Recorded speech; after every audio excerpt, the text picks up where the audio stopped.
Hello, citizens of Moore, Oklahoma.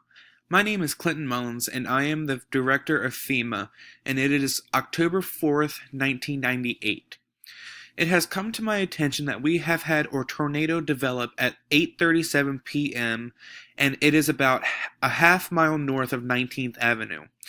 This is a destructive storm and is encouraged to seek immediate shelter.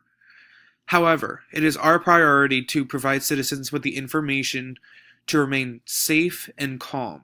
It is encouraged to seek shelter on the lowest floor possible and stay away from the windows.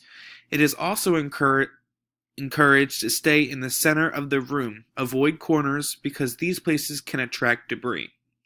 Emergency services are going to be available to aid with injured after the storm. FEMA and American Red Cross will also be available to aid the individuals that have lost shelter. The entire town of Moore, Oklahoma is in danger and everyone needs to stay together and wait for emergency officials. There will be widespread severe damage and loss of power.